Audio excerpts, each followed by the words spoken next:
मुझे 17 तारीख को फोन आया 3:30 बजे, जब मैं मेरे घर में खाना खा रहा था तब अचानक फोन आता है और एक आवाज आती है कि मैं लॉरेंस विष्णु गैंग से शुभम लोनकर बोल रहा हूं। अगर पता करना है तो गूगल में पता कर लो मैं कौन हूं। मैं वही हूं जिसने बाबा सिद्दीकी को दिन दहाड़े मारा। अगर तुमने 10 करोड़ रुपए मुझे नहीं दिया तो मैं तुमको वही हाल करूंगा जो बाबा सिद्दीकी का किया। तो मैं फोन पे समझा रहा था कि भाई मैं एक सामान्य परिवार का आदमी हूं, आमदार हूं, इसका मतलब ये थोड़ी हूं कि पैसे वाला हूं। लोगों का प्रेम है, लोगों के लिए मैं काम करता हूं, इसलिए जनता ने मुझे चुनकर दी। मैं आमदार हूं इसलिए मैं करोड़ों रुपए लेके कहां घूमूंगा। वो मुझे बात समझने को तैयार नहीं। उसके बाद में 2 कॉल आए, मुझे जान से मारने की धमकी दी, मेरे परिवार को मारने की धमकी दी। आज नहीं मिलेगा तो कल मिलेगा, 2 महीने बाद मिलेगा, 1 साल बाद मिलेगा, जहां मिलेगा वहां शूट करेंगे। ये शिकायत लेके मैं अकोला एसपी के पास पहुंचा। अकोला एसपी ने वहां पे उसको दखल ली। मैं अकोला एसपी का भी धन्यवाद करता हूं कि उन्होंने मुझे उस बुनते से सुरक्षा मेरी प्रदान की, मेरे घर पे, मुझको, मेरे परिवार के लिए। लेकिन आज अफसोस की ये बात है कि जिस विधान भवन का मैं सदस्य हूं, आज मेरे गढ़ नेता विजय वडेट्टीवार ने वो आवाज उठाई। उसके बावजूद मैं सभापति से बात करना चाहता था कि मुझे भी कुछ बोलना है, तो सभापति ने मुझे टाइम नहीं दिया बात करने का। सभापति ने बहुत उसको हल्के में लिए। सभापति महोदय, मैं भी सभी आपके चैनल के माध्यम से कहता हूं कि सभापति महोदय, साजिद पठान अपनी जान की भीख नहीं मांग रहा था आपसे, ना मैं मांगूंगा। मैं खुदा का बंदा हूं, मुझे यकीन है कि मौत सिर्फ एक बार आएंगी और वो जब तय करेगा तब आएंगी। लेकिन मैं ये बताना चाह रहा था हाउस में खड़े रह के कि एक विधानसभा के सदस्य यानी आमदार को फिरौती की धमकी आ सकती है, तो महाराष्ट्र में सामान्य जनता के लिए और व्यापारी के लिए क्या सुरक्षा है? सुरक्षा हमारी कहां गई? इतनी बड़ी सरकारें हम चला रहे, मंत्रिमंडल हम चलाते हैं, कैबिनेट में हम बैठ के फैसले लेते हैं, हाँ, तो सुरक्षा व्यवस्था कहां गई? एक आमदार को अगर धमकी का फोन आ सकता तो आम आदमी के साथ में क्या हो रहा होगा? मैंने तो बोल दिया, कोई लोग तो बताते भी नहीं होंगे। तो ये जो व्यवस्था के खिलाफ में मैं बात करना चाहता था। अध्यक्ष महोदय को इस बात की कहीं डर तो नहीं था कि मैं उनसे सवाल करूं, लेकिन मैं सवाल करने के लिए अकोला से बंबई आया हूं। मैं अगर डरने वाला होता तो अपने घर में दुबक के बैठ जाता। मुझे यकीन है कि जो एक आदमी मुझे गोली मारना चाहता है, उससे कहीं ज्यादा लोग मेरे लिए दुआएं कर रहे हैं मस्जिद और मंदिरों के अंदर। मेरे को चाहने वालों की फहरिस्त मेरी बड़ी है, इसलिए मेरा कुछ होने वाला नहीं है। लेकिन मैं इस व्यवस्था के खिलाफ में आवाज उठाने के लिए हाउस में आया था। अफसोस कि मुझे सभापति ने बात नहीं करने दी।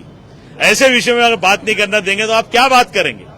तो मैं आपके चैनल के माध्यम से, भले मुझे हाउस में जगह नहीं मिली, लेकिन मैं मीडिया के माध्यम से उन सारे मगरूर सत्ताधारियों को आंख में आंख डाल के बोलना चाहता हूं कि अपनी हालतें सुधारो। एक आमदार को अगर फिरौती का फोन आ सकता है तो आम जनता के साथ में आप क्या कर रहे होंगे, उसकी सुरक्षा का यह सवाल करता हूं। आपको कितनी ये शिकायत की एसपी के पास, तो उन्होंने कुछ इन्वेस्टिगेशन अब तक किया होगा क्या? कुछ कहां से लिंक? जरूर अकोला एसपी पे मुझे बहुत भरोसा है। उन्होंने अच्छी एक्सप्लेनेशन की। कैलिफोर्निया से वो फोन आया, उन्होंने रिटेन किए, वॉइस भी उनकी कंफर्म हुई और वो अभी अपनी कार्रवाई में लगे हैं। लेकिन मेरा ये, मैं इसलिए, देखो, मैं आपके सामने इसलिए खड़ा हूं कि मैं विधानसभा के अध्यक्ष सदस्य हूं। समाज के अंदर जो बुराई चल रही है उसका आवाज उठाना मेरा फर्ज है। इसलिए आज मैं अकोला से बंबई आया हाउस में बात करने के लिए, और अफसोस के सभापति ने मुझे टाइम नहीं दिया बात करने का। सवाल ये भी है कि कई बार ऐसा भी देखने में आता है कि किसी बड़ी गैंग के नाम पे कई बार छोटे लोकल जो गुंडे होते हैं वो उसका फायदा उठाते हैं, उनके नाम पे फिरौती का मांग करते हैं। क्या ये भी कोई कनेक्शन हो सकता है? हो सकता है, मैं इससे इनकार नहीं करता। यही तो मैं सरकार से पूछना चाह रहा हूं कि 17 तारीख को मेरी एफआईआर हुई। आज की तारीख देख लो क्या है। अभी तक सरकारें कर क्या रही? एक आमदार के ऊपर फिरौती की रकम, उसको जान से मारने की धौस, और जो हाल बाबा सिद्दीकी का किए वो 13 करेंगे, ऐसा बोल के जब धमकाया जा रहा है, तो यहाँ के मुख्यमंत्री और यहाँ का पूरा डिपार्टमेंट और खास तौर से सभापति खामोश क्यों है? मैं तो इस हाउस का सदस्य हूं और सभापति तो सभी के है। सिर्फ मैं कांग्रेस का आमदार हूं, इसलिए मेरी आवाज नहीं सुने जा रही। ठीक है, अगर आप नहीं सुनेंगे तो मैं जनता के बीच में जाके बात करूंगा। आपको टारगेट करने का रीजन क्या है? मतलब अभी तो सभी मैं यही टारगेट हो रहे हैं, अभी आपको टारगेट नहीं, मैं यही तो पूछना चाह रहा था सभापति महोदय से कि भैया मुझको आमदार समझ के टारगेट किया जा रहा, तो सरकार ने इसके अंदर क्या पहल की, क्या छानबीन की, अभी तक क्या हुआ, मुझे कुछ पता ही नहीं चल रहा। और मेरे जैसे सामान्य आदमी को फोन आने की वजह समझ में मुझे भी नहीं आ रही, क्या कारण है फोन आने का। मैंने क्या, अकोला एसपी ने फोन किए, चेक किए, कैलिफोर्निया से फोन है, इंटरनेशनल कॉल थ्रेड है, मेरे पास वॉइस रिकॉर्डिंग है, मैंने सबको दिया हूं। आप चेक कर लो। आपने जो FIR दर्ज कराई है, हाँ, तो आप उनसे पूछो, गृह मंत्री से। ठीक है ठीक है ठीक है ठीक है ठीक है हाँ? साई ये लवकर पुढे आपला बूम येऊ द्या भोईर साहेबांना येऊ द्या. भोईर साहेब या सर पुढे या. थोडंसं पुढे या तुम्ही लोकांनी दोन्ही बाजू नाही यांचं काय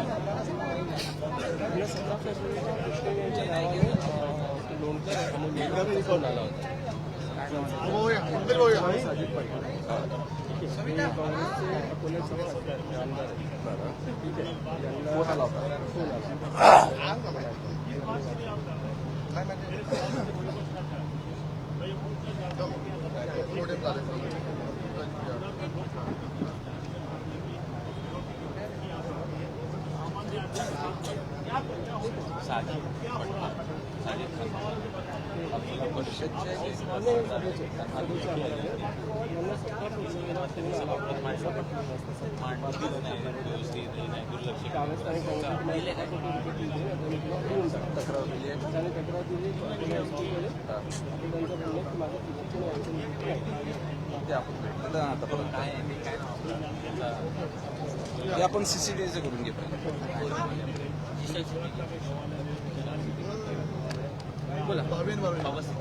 हो, परीक्षा कॉपी मुक्त होणार.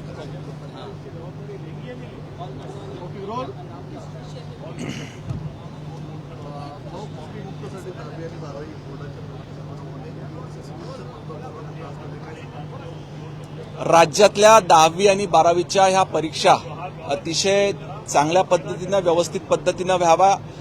कॉपीमुक्त अभियान जे आपलं महाराष्ट्रामध्ये सुरू आहे ते यशस्वी व्हावं याच्याकरिता त्याच पद्धतीनं न्यायालयानं दिलेल्या आदेशाप्रमाणे ह्या राज्यातल्या प्रत्येक परीक्षा केंद्रावर प्रत्येक वर्गखोली त्या ठिकाणी CCTV कॅमेरा लावण्यास सूचना प्राप्त झालेल्या होत्या. आपल्या राज्यात साधारणतः जवळजवळ 1 लाख शाळा आहेत. त्यापैकी 64,000 शाळा ह्या राज्य शासन आणि स्थानिक स्वराज्य संस्थांच्या आहेत, ज्यामध्ये जवळजवळ 20,000 शाळांमध्ये त्या ठिकाणी CCTV कॅमेरे आतापर्यंत लावून झालेले आहेत.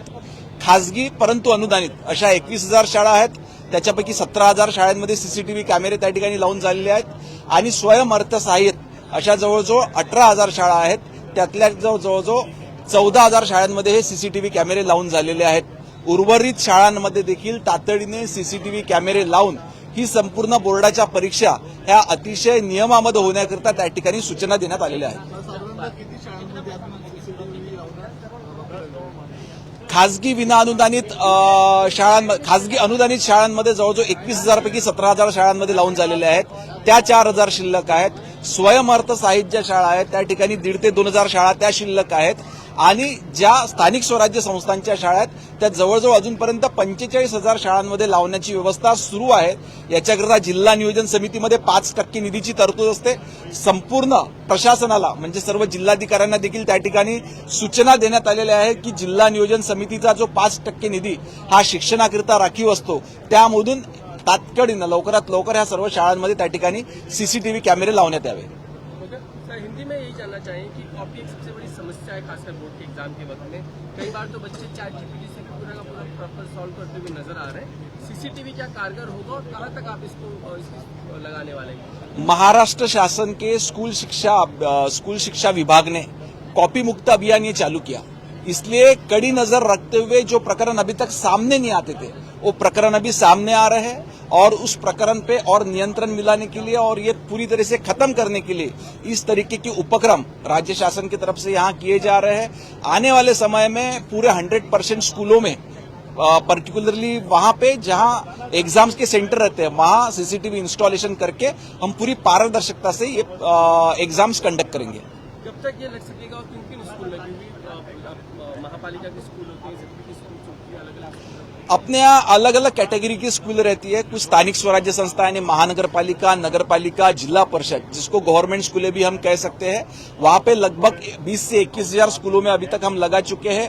कुछ प्राइवेट सोसाइटीज की बट एडेड स्कूलें रहती है, जो 21,000 स्कूलें हैं उसमें 17,000 स्कूलों में हम इंस्टॉल कर चुके हैं, और कुछ कंप्लीट सेल्फ फाइनेंस स्कूलें रहती है जो कि लगभग 16,000 स्कूलें हैं, वहां पे भी लगभग 14,000 स्कूलों में लग चुके हैं। बहुत कम स्कूलें ये एडेड और सेल्फ फाइनेंस वाली बची हुई है, पर गवर्नमेंट की स्कूलें जो बहुत बड़े पैमाने पे अभी बाकी है, वहां पे जिला नियोजन समिति यानी डीपीडीसी के माध्यम से आने वाले समय में पूरे जिलाधिकारियों को सूचना दी गई है कि जिला नियोजन समिति की निधि के माध्यम से ये सीसीटीवी लगाए जाए। सर एक सवाल दूसरा है कि साजिद पठान जो कांग्रेस के विधायक है अतुल्ला से आते हैं, उन्हें लॉरेंस बिश्नोई गैंग से अमर लोनकर का फोन आया। वो कहते हैं कि कैलिफोर्निया से फोन है, 10 करोड़ की फिरौती की मांग की 17 तारीख को दोपहर 3-3:30 के आसपास।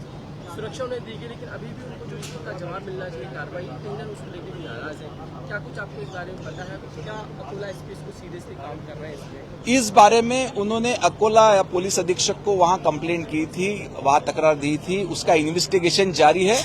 उसमें भी उनका अगर समाधान नहीं होता तो मैं पर्सनली खुद उनसे मिलके उनकी जो दिक्कत है वो समझ लूंगा और उस तरीके से हम कार्रवाई करेंगे। बिश्नोई गैंग एक बहुत बड़ा नेटवर्क है, उसकी वजह से कई लोग इसमें प्रक्रिया जा रही है, अगर विधायकों को जा रही है तो सवाल आम आदमी या ऐसे बिजनेसमैन का भी उठता है जो वल्नरेबल क्लास है, को सुरक्षा लेके नहीं घूम रहे होते। नहीं, बहुत बार कुछ लोग प्रसिद्धि में आने के लिए भी इस तरीके की हरकत करती है, पर जहां जहां भी हमको इस तरीके की कंप्लेंट मिलती है तो वैसी उपाय योजना वहां पे करते हैं।